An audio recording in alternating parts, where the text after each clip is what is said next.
ہمارے بعض بھائی کہتے ہیں مفتی صاحب پتہ نہیں کس نے جادو کروا دیا ہے، گھر میں برکت ہی نہیں ہے، پیسہ آتا ہے ختم، کبھی میرا اور بیوی کا جھگڑا ہو رہا ہوتا ہے، بچے نافرمان ہیں، آپس میں لڑ رہے ہیں، ایک عجیب بے سکونی بے چینی ہے گھر کے اندر، سکون نہیں ہے، ذرا چیک کر کے بتائیے گا کس نے کیا کروا دیا ہے۔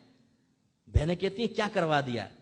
اب اگر کوئی یہ کہہ دے نا کہ تم پر تو بڑا کالا جادو کروایا ہوا ہے، تو یہ ان کی من کی مراد پوری ہو گئی، اور میں بہت بڑا عالم بھی ہوں اور عامل بھی ہوں ساتویں آسمان پر، مفتی صاحب نے بتا دیا کالا جادو، اور اگر میں کہوں نہیں کچھ بھی نہیں ہے تو انہیں شک پیدا ہوگا میری علمیت اور قابلیت پر، میرے سکلز جو ہیں وہ مشکوک ہو جائیں گے۔ مفتی صاحب دوبارہ چیک کیجئے گا۔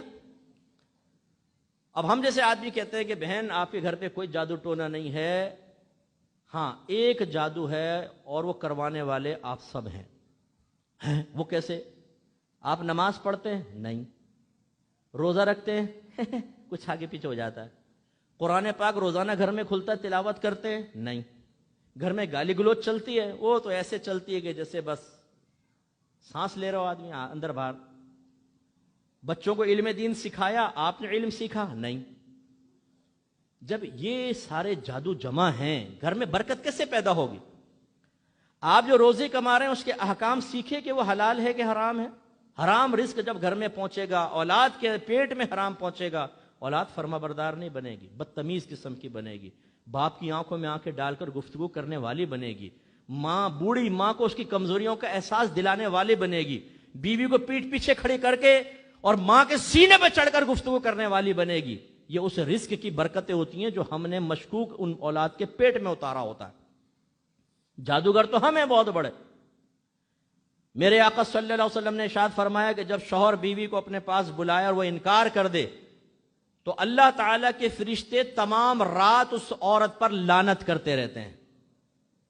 صحیح حدیثوں کا الفاظ آپ کو بتا رہا ہوں، بخاری کی روایت۔ اب آپ مجھے بتائیں، ہمارے یہاں گھر میں چھوٹے چھوٹے لڑائی جھگڑے ہوتے ہیں، بیوی منہ پھیر کے وہاں لیٹ جاتی ہے، شوہر راضی کر رہا ہے وہ راضی نہیں ہو رہے، فرشتوں کی طرف سے لعنت برسنا شروع ہو گئی۔ گھر میں تصویریں ہم لگاتے ہیں، نبی کریم ارشاد فرماتے ہیں جس گھر میں کتا یا تصویر ہو یا حالت جنابت میں کوئی ہو اس گھر میں اللہ کی رحمت کے فرشتے نہیں آتے۔ ہمارے اکثر نوجوانوں سے پوچھ لیں، یہ جنبی ہوتے ہیں، انہیں نہ غسل کے واجب ہونے کا اصول پتہ ہے نہ غسل اتارنا آتا ہے۔ ہر ایک کی بات نہیں کر رہا ہوں لیکن بہت سارے ایسے ہوتے ہیں، پتہ ہی نہیں ہے غسل کیسے کیا جاتا ہے کیسے نہیں، پتہ ہے کہ احتلام ہو گیا پھر بھی 3 دن میں جا کر نہاتے ہیں کیونکہ نماز تو پڑھنی نہیں ہے معاذ اللہ۔ اب یہ شخص جب تک گھر میں رہے گا اللہ کی رحمت کے فرشتے نہیں آئیں گے۔ ایسے نوجوانوں سے ہاتھ جوڑ کے گزارش ہے کہ جب کوئی مر جائے نا اس کے پاس کم از کم آپ نہ جائیں، کیونکہ آپ کی برکت سے رحمت کے فرشتے نہیں آئیں گے اور مردہ آپ کو کوس رہا ہوگا، کمبخت اس کو تو باہر نکالو، یہ جنبی کہاں سے آ گیا، فرشتے باہر کھڑے ہوئے ہیں۔ ایسے دادا جان کی تصویر بڑی کر کے لگائی ہوئی ہے، ابا جان پوز کر کے کھڑے ہوئے ہیں، یہ ہمارے ابا فوج میں تھے نا، یہ ان کی تصویر ہے، وہ یہ امی اور ابا کی شادی کی یہ سالگرہ کی۔ بھائی یہ فوٹوؤں سے جو تعظیماً لگائے جاتے ہیں گھر میں نحوست ہوتی ہے، بے برکتی پیدا ہوتی، اور ہو سکتا ہے آپ میں سے کچھ نے کتے بھی پالے ہوں، کیونکہ آج کل انسان کو ہم کم پال رہے ہیں، کتوں کو پال رہے ہیں۔ وہ جو بڑے بڑے انگلش کتے پالے ہوئے ہیں وہ 4 فیملیز کا کھانا کھا جاتے ہیں 1 مہینے میں، وہ پالے ہوئے ہیں جو کتے۔ گھر میں برکت کیسے پیدا ہوگی؟ میرے آقا صلی اللہ علیہ وسلم نے ارشاد فرمایا جس گھر میں سورہ بقرہ پڑھی جائے اس گھر سے شیاطین چلے جاتے، لیکن ہمارے گھر میں تلاوت ہی نہیں ہوتی۔ اگر کسی نے آپ پر جنات کو مسلط کیا ہو نا، جیسے عاملین بعض اوقات کر دیتے ہیں، سورہ بقرہ پڑھیں سب شیطان بھاگیں گے، جنات غائب، لیکن ہم خود راستہ دیتے ہیں۔ اگر آپ حالت جنابت میں رہیں گے آپ کے اوپر کالا جادو جلدی اثر کرے گا، ناپاک آدمی پر بہت جلدی اثرات مرتب ہوتے ہیں اور گندے جنات آپ کا ساتھ بہت آرام سے پالیں گے۔ یہ ساری چیزیں ہمیں نظر نہیں آتی، لڑائی جھگڑا چی چی چی چی چی چی چل رہی ہے۔ میرے آقا صلی اللہ علیہ وسلم عورتوں سے کو سمجھاتے ہوئے فرماتے ہیں، اگرچہ صحابی سے خطاب ہے کہ اگر میں کسی مخلوق کو سجدہ کرنے کا حکم دیتا تو بیویوں کو حکم دیتا کہ اپنے شوہروں کو سجدہ کریں۔ اتنا اعلیٰ مقام، اور ہماری بعض بیویوں نے شوہر کو پاؤں کی جوتی بنایا ہوا، بات میں لڑنا جھگڑنا اور گریبان تک ہاتھ پہنچ جانا۔ ایک بھائی نے مجھے بڑے ہی عاجزی کے ساتھ میسج کیا، مفتی صاحب میری بیویاں مجھے گالیاں دیتی ہے، میں کیا کروں؟ بھائی اب میں کیا اس کو بولتا پپو کو، بھائی تو گالیاں سن رہے ہے، تیری حیا کہاں چلی گئی اور کیا غیرت کہاں سو گئی ہے؟ ایک بہن نے مجھے روتے ہوئے کال کی، اچھا یہ بہنیں بھی ماشاءاللہ بھی سن رہی ہوں گی، خیر ہم لوگوں کو اتنا پرانا تجربہ ہے، ہم ان کے رونے دھونے پہ نہیں جاتے نا، سب سے پہلے معاملے کی تہہ کی طرف جاتے ہیں۔ وہ بہن رونے لگی، وہ صاحب میرے شوہر نے مارا مجھے، یہ کیا وہ کیا۔ میں نے کہا بہن ایک منٹ خاموش ہو جاؤ، پہلے یہ بتاؤ سچ سچ آپ نے کیا کیا تھا؟ کہ لیکن میں نے بھی گریبان پکڑا تھا اور 2 گالیاں دی تھی۔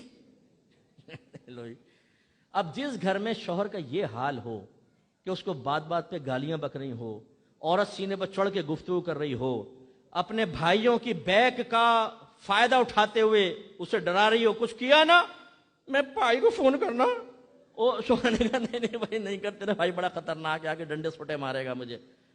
وہ شوہر کو غلام بنایا ہوا ہے۔ بھائی شوہر غلام بننے کے لیے پیدا نہیں ہوا، اللہ نے اس کو حاکم بنایا ہے۔ آپ اسے محکوم بنانے کے چکر میں، ایک بہن کہنے لگی مفتی صاحب کو ایسا وظیفہ دیں شوہر میرا کہنا مانے، تو میں نے اسی مذاق میں کہا میں نے ایسا وظیفہ دوں کہ آپ کہیں کھڑے ہو جاؤ کھڑے ہو جائے، آپ کہیں بیٹھ جاؤ بیٹھ جائے، کہ ہاں ایسے ہی چاہیے۔ بھائی اس لیے شوہر نہیں ہوتا ہے، ہاں لیکن اس کا مطلب یہ بھی نہیں ہے کہ شوہر حضرات تھوڑا سا مونچھوں کو تاؤ نے سنا تھا مفتی صاحب نے کیا کہا تھا؟ میرے آقا صلی اللہ علیہ وسلم نے اپنے آخری خطبوں میں عورتوں کے حقوق کو بیان فرمایا، فرمایا اللہ تبارک و تعالیٰ نے ایک کمزور مخلوق کو تمہارے تابع کیا ہے، تم ان عورتوں کے معاملے میں ہمیشہ اپنے اللہ سے ڈرتے رہنا۔ اور میرے آقا نے بڑی پیاری بات بیان فرمائی، تم میں سب سے بہتر وہ ہے جو اپنی بیویوں کے سلسلے میں بیویوں کے حق میں سب سے بہتر ہے۔ اور ایک روایت میں ارشاد فرمایا تم میں بہتر وہ ہے جو اپنے گھر والوں کے معاملے میں بہتر ہے، اور اپنے گھر والوں کے معاملے میں تم سب سے بہتر ہوں۔ یہ سرکار نے تحدیث نعمت کے طور پہ بیان فرمایا، ورنہ سرکار بڑی عاجزی والے کلمات بیان فرماتے ہیں، لیکن بعض جگہ سرکار اللہ تعالیٰ کے حکم سے تحدیث نعمت کے طور پہ اپنا کمال ذکر فرماتے ہیں۔ جیسے ارشاد فرمایا کہ میں اولین اور آخرین سب سے بہتر ہوں، جو پہلے آئے ان سے بھی بہتر، جو بعد میں آئے ان سے بھی بہتر ہوں۔ تو سرکار فرما رہے تم میں سب سے بہترین وہ ہے جو اپنے بیویوں کے معاملے میں بہترین ہو۔ اچھا بہترینی کا کیا مطلب ہے؟ ناک پہ ٹھونسا مار دو، آنکھ میں انگلی مارو اس کے، وہ بولے تو گالیاں بکو اس کو، پاؤں کی جوتی سمجھو، اپنی ماں بہن کے سامنے اس کو بے عزت کرو اور ذلیل کرو، بچوں کے سامنے ذلیل کرو، یہ بہتری کوئی ہوتی؟ بہتری چیز یہ ہے کہ اپنی بیوی کے جذبات، احساسات، فیلنگز کا خیال کریں، اسے علم سکھائیں، اسے نیک بنائیں، پرہیزگار بنائیں، اس کی عزت کریں۔ اگر اس سے کوئی خطا واقع ہو جائے اس کو نوٹ کر لیں، تنہائی میں پیار محبت سے اس کو سمجھائیں، مناسب موقع دیکھ کر اس کو سمجھائیں، یہ ہے ایک بہترین شوہر۔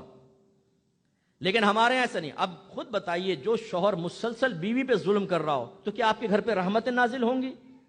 جو عورت مسلسل اپنے شوہر سے بدتمیزی کر رہی ہو، بد تہذیبی کر رہی ہو، اور معاذ اللہ نادانستہ طور پہ اپنی بیٹیوں کو سکھا رہی ہو کہ دیکھو جیسے تمہارے باپ کو میں نے پاؤں کی جوتی سمجھا ہے تم بھی اپنے شوہروں کو جا کر ایسی سمجھنا، اور وہ خود اپنے اس طرز عمل سے اپنے بچیوں کے فیوچر کو برباد کر رہی ہو، اس گھر پہ اللہ کی رحمتیں نازل ہوں گی؟ تو اصل مسئلہ یہ ہے کہ اس کو قبول کرنا، علم سیکھنا، اسے قبول کرنا۔ پھر صحابہ کرام نے اس کو اپنے اوپر نافذ